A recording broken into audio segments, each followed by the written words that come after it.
உலக அன்பர்களுக்கும் அடியேனின் ஆங்கில புத்தாண்டு நல்வாழ்த்துக்கள். அனைவருக்கும் வணக்கம். இந்த ஆங்கில புத்தாண்டு பார்த்தீங்கன்னா, ஆங்கில புத்தாண்டில் இந்த உலக மக்களாகிய நம்ம அனைவருக்கும் சரிங்களா எத்தகைய சிறப்பான பலன் இருக்க போகுது அப்படின்னு பார்ப்போம். இந்த ஆங்கில புத்தாண்டு வியாழக்கிழமை ரோஹிணி நட்சத்திரம் தொடங்குது. அப்படின்னு பார்த்தீங்கன்னா, ரோஹிணி நட்சத்திரம்னாலே சந்திரன் தான். சந்திரன் உச்சமாகக்கூடிய ஒரு இடம் ரோஹிணி நட்சத்திரம் சொல்லலாம். இந்த காலகட்டத்தில் நம்ம ஆங்கில புத்தாண்டு வர்றதுனால அனைத்து உலக மக்களுக்கும் எத்தகைய சிறப்பான பலன்கள், எத்தகைய பாதக சூழ்நிலைகள் இருக்குது அப்படின்னு பார்ப்போம். ஆங்கில புத்தாண்டுல பார்த்தீங்கன்னா, இந்த அரசியல் அப்படின்னு எடுத்துக்கிட்டோம்னா, ஏன்னா அரசியல் பார்த்தீங்கன்னா நிறைய பிளவுகள் ஏற்படுவதற்கான ஒரு காலகட்டமாக இந்த 2026ஆம் ஆண்டு இருக்க போதுன்னு சொல்லலாம். பல கட்சிகள் சிதறி போகக்கூடிய ஒரு காலகட்டமாகவும், ஆட்சி அமைத்துள்ள கட்சி மீண்டும் ஆட்சி அமைவதற்கான ஒரு சாத்திய கூறாகவும் இந்த ஆங்கில புத்தாண்டு இருக்க போதுன்னு சொல்லலாம். அதற்காக அவர்களுக்கு வாழ்த்துக்களையும் தெரிவித்துக் கொள்கிறோம். அடுத்து பார்த்தீங்கன்னா, பொருளாதாரம் அப்படின்னு எடுத்தீங்கன்னா, பொருளாதாரம் மிக சிறந்த வாய்ப்பை அனைவருக்கும் அளிக்கும் சொல்லலாம். உலக பொருளாதாரத்தை பொறுத்தவரையில் பார்த்தீங்கன்னா, உலக பொருளாதார போர் மிக பெரிய அளவில் நடப்பதற்கான வாய்ப்புகள் உண்டு. உலக போர் தொடங்குவதற்கான உத்திகள் ஆல்ரெடி ஆரம்பிச்சிருச்சு. இது மிக உச்சத்தை எட்டக்கூடிய ஒரு காலகட்டமாக இந்த 2026 அமைய போகிறது. மேலும் பார்த்தீங்கன்னா, இந்த எண்ணெய் சம்பந்தப்பட்ட பொருட்கள் விலை ஏறுவதற்கான சாத்தியக்கூறுகள் அதிகமாக உள்ளது. எண்ணெய்னாலே நீங்கள் கச்சா எண்ணெய் எடுத்துக்கலாம். அதை எடுத்தீங்கனாலே டாப் லெவலில் போக போகுது. அதனால தங்கம், வெள்ளி மிக உயர்ந்த இடத்தை அடைய போகுதுன்னு சொல்லலாம். பொருளாதாரத்தில் மிகப்பெரிய ஒரு மாற்றத்தை ஏற்படுத்த போகுதுன்னு சொல்லலாம்.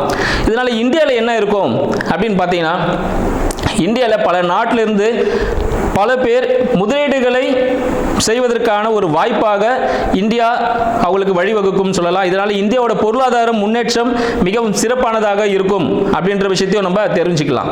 பொருளாதார ஈர்ப்புக்காக பல்வேறு சலுகைகளை அரசாங்கமும் தனியார் நிறுவனங்களும் வழங்குவதற்கான வாய்ப்புகள் அதிகமாக இருக்குன்னு சொல்லலாம். இது மட்டும் இல்லாமல் பார்த்தீங்கன்னா, வான்வழி தாக்குதல்கள் அதிகரிக்கும். வான்வழி போர், வான்வழியான விபத்துகள் அதிகமாக நடக்கக்கூடிய ஒரு ஆண்டாக இந்த மாதம், இந்த 2026ஆம் ஆண்டு திகழப் போகிறது. கடல் சார்ந்த போர்களும் அதிகரிக்கக்கூடிய ஒரு காலகட்டம். இந்த காலகட்டத்தில் பார்த்தீங்கன்னா, இந்த ஒரு வருட காலத்தில் நிறைய ரயில் சம்பந்தப்பட்ட விபத்துகள், கனரக வாகனங்கள், மலை பிரதேசங்களில் பார்த்தீங்கன்னா இந்த பாறையில் உருண்டு விழும் பாருங்க. ஸோ அது மாதிரியான விபத்துகள் நிறைய ஏற்படுத்தும் வாய்ப்புகள் உண்டு. அழிவுகள் கொஞ்சம் கண்டிப்பாக இருக்குன்னு சொல்லலாம். அடுத்து பார்த்தீங்கன்னா, இந்த கடல் வழி சொல்லியிருந்தேன். கடல் வழியிலையும் போர்கள் நடப்பதற்கான வாய்ப்புகள் உண்டு. கடல் சார்ந்த உணவுகள் மூலமாக புதிய நோய்கள் ஏற்படுவதற்கான ஒரு காலகட்டமாக இருக்கு. மறைமுகமான நோய்கள் உருவாவதற்கான ஒரு காலகட்டம் சொல்லலாம். அடுத்து பார்த்தீங்கன்னா, விவசாயம் எடுத்துக்கணும். பொருளாதாரத்தில் விவசாயம் மிக சிறப்பான ஒரு விளைச்சலை தரக்கூடிய ஒரு ஆண்டாக இந்த மாதம் விளங்க போகிறது. இந்த ஆண்டு முழுவதுமே பார்த்தீங்கன்னா விவசாயம் நல்லபடியாக இருக்கும். வெயில் மிகவும் சுட்டெரிக்கக்கூடிய ஒரு இடமாக இந்தியா இருக்கும். சரிங்களா? இந்தியாவில் பார்த்தீங்கன்னா வெயில் ரொம்ப அதிகமான ஒரு தாக்கத்தை ஏற்படுத்தும் சொல்லலாம். மழையின் அளவு சற்று குறைவாக இருக்கும். இதனால் வெயில் காலங்களில் பல்வேறு நோய் உபாதைகளுக்குரிய மக்கள் ஆட்படுவார்கள் அப்படின்ற விஷயத்தையும் சொல்லலாம். பல்வேறு நிதி நிறுவனங்கள் லாபம் அளிக்கக்கூடிய வகையில் பல்வேறு சலுகைகளை அளிக்கும். இதனால் நம்பி யாரும் ஏமாற வேண்டாம். அந்த சலுகைகள் நம்பி நீங்கள் சேரும் பொழுது கண்டிப்பாக மோசடிகள் நடைபெறுவதற்கான வாய்ப்புகள் உண்டு. வங்கி மோசடி நடப்பதற்கான வாய்ப்புகள் உண்டு. மேலும் வங்கி மற்றும் ரியல் எஸ்டேட் துறை, சரிங்களா, ரியல் எஸ்டேட் துறையிலும் பார்த்தீங்கன்னா ஒரு சில வீழ்ச்சிகள் ஏற்படும் அப்படின்னு சொல்லலாம். ரியல் எஸ்டேட் துறையில் போனீங்கன்னா வீழ்ச்சிகள் ஏற்படுவதற்கான வாய்ப்புகள் அதிகமாக உள்ளது. இதற்கு அரசாங்கத்தில் சிறிய பிளவுகள் ஏற்படும். சரிங்களா? ஆட்சியில் இருக்கும் சிறிய பிளவுகள் ஏற்படும். அது சரி செஞ்சு திருப்பி அவங்கள தான் ஆட்சியிலையும் இருப்பாங்க.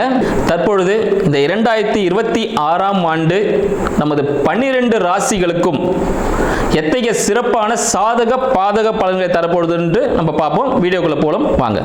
மகர ராசி அன்பர்களுக்கு அடியேனின் வணக்கங்களும் 2026ஆம் ஆண்டிற்குரிய ஆங்கில புத்தாண்டு நல்வாழ்த்துக்களும்.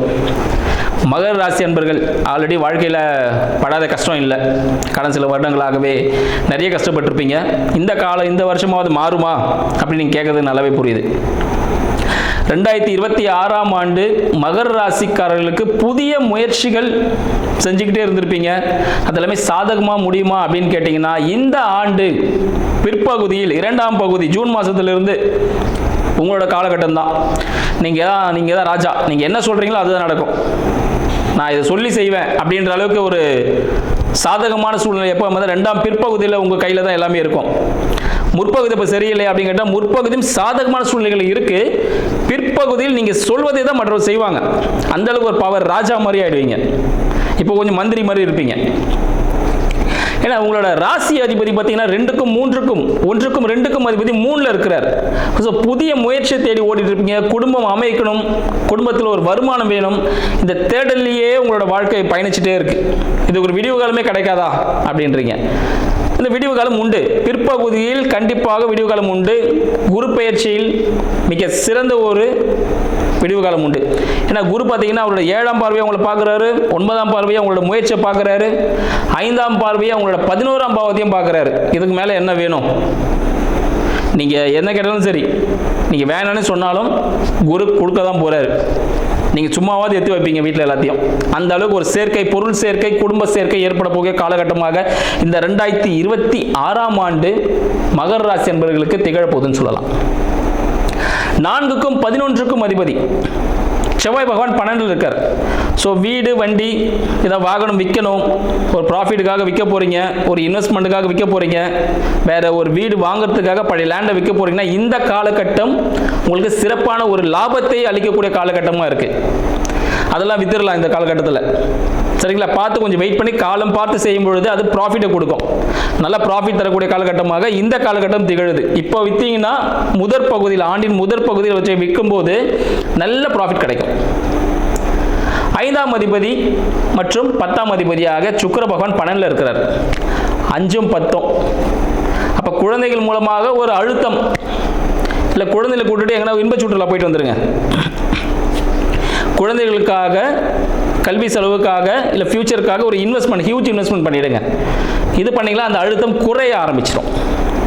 இன்கேஸ் குழந்தையே இல்லைங்க, ரொம்ப கஷ்டப்பட்டு இருக்கோம், இந்த 2020 தீர்வு கிடைக்குமா அப்படின்னா இந்த காலகட்டத்தில் மருத்துவ உதவியோட இதற்கு ஒரு டாக்டர்கிட்ட ட்ரீட்மெண்ட் போயிட்டு இருந்தீங்கன்னா அந்த டாக்டரை விட்டுட்டு உங்கள் வீட்டுக்கு பின்புறம் வழியாக இருக்கக்கூடிய ஒரு ஹாஸ்பிட்டல் உங்கள் கண்ணுக்கு தெரிய ஆரம்பிக்கும்.